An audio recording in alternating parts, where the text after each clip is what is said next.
What's up, ladies and gentlemen? We're here with Christopher LeBlanc going over his Purrely deck list.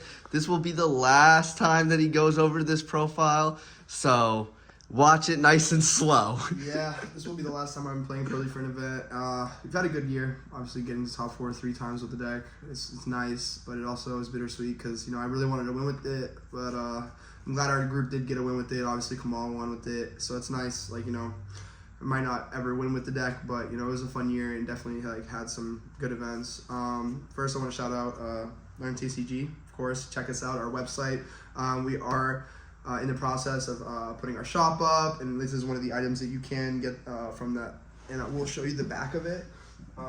Is a actual field zone with all the zones, so you can flip it around, you can play a match on it, something cool. It would be kind of icy to pull up to a tournament and play on a hoodie, so we thought we'd do that, and then let's get into the profile. So played Bologna. I went 6-3 day one. I made some mistakes, wasn't in my weekend. Definitely struggled with some decks that put me in the time, some Vanquish Soul matchups that I probably shouldn't have won, but sometimes your opponents just make mistakes. But yeah, this is the deck I played. So for the engine, the Purrely engine, we got the 6 cats, of course, and then the 10 quick play spells. Can't really play anything aside from this. All these numbers are correct. My friend, 3 field spell, best card in the deck. The best engine card in the deck. This card pretty much plays through every deck, when I'm going second, and plays through a lot of non-engine, imperm, Veiler when you're going first is very relevant, and then one yeep. My yeep.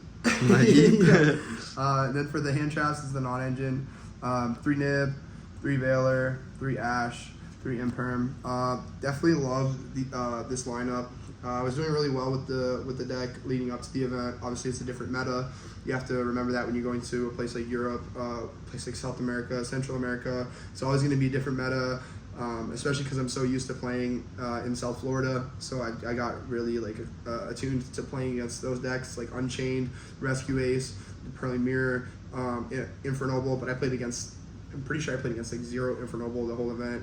I played against 1 Purrely, and I didn't really play versus. I played versus 1 Rescue Ace and did 2 Unchained, so it wasn't that great of a representation of what I thought the meta was going to be going into it.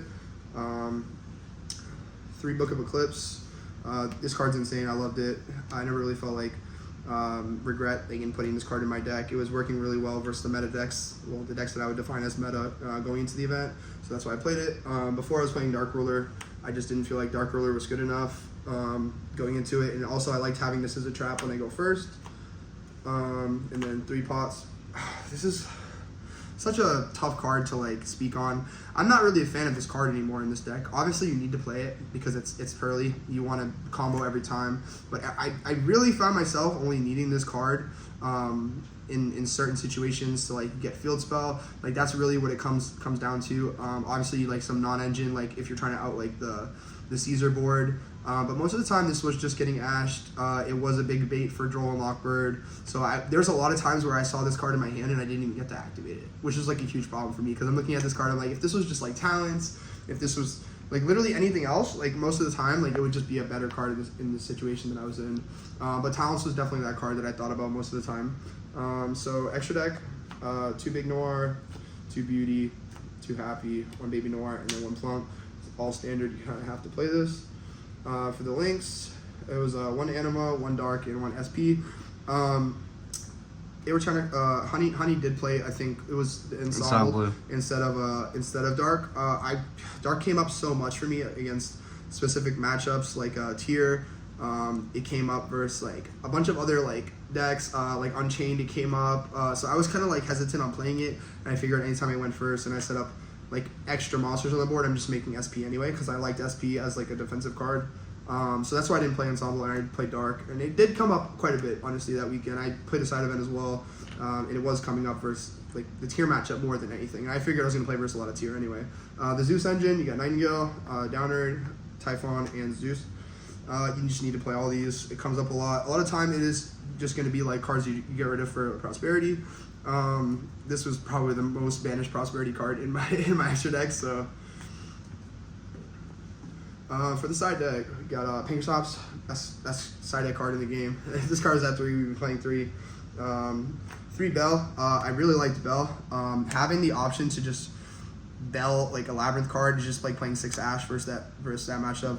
I would side it versus Tier, but it wasn't that great. It's good against like branded Despia. It is, yeah. I did play against one branded player, and I did side it. It didn't come up because it was the Chimera version, so it comes up a lot less. But definitely a card you need for lab. Decent against Mathmech too. I never played versus Mathmech, but that was also the thought process behind it. Is I could play against it. But definitely you need this card for Labyrinth. Yeah. If you were just expecting Labyrinth, it was just enough to play it. It's the worst matchup for Purrely too. So. I versed a Labyrinth. I thought we were gonna verse more, but looking at the representation, it looked like I was correct by playing it. Because if we got into top cut, then it was gonna be a lot more influential. Yes, 100%. 3 Droll.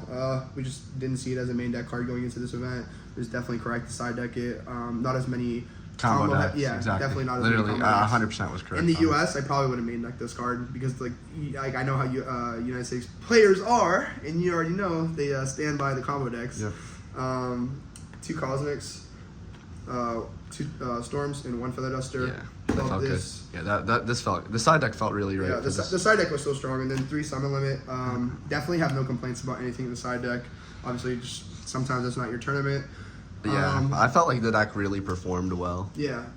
I mean, at the end of the day, like, all my losses were uncontrollable. I took 3 uncontrollable losses, 1 to Vanquish Soul, 1 to Tier Element, and then 1 to Centurion. Not very standard decks. Every single meta deck or deck that I would have expected or you would have expected, I honestly just swept out, swept. Yeah, so. And then aside from my mistake that cost me a round, I think I definitely played, like, the uncontrollables for sure, the other 2 losses that I had. So, but I mean, that's all it really takes to not top a tournament is having one mistake and then 2 uncontrollables, or like you said, 3 uncontrollables, and that's just the way it is right now. This format is kind of a little flip-floppy. But you know, things will turn around at some point. Yeah, they will. Well, hope you guys enjoyed the last Purrely profile, and we'll see you guys next time.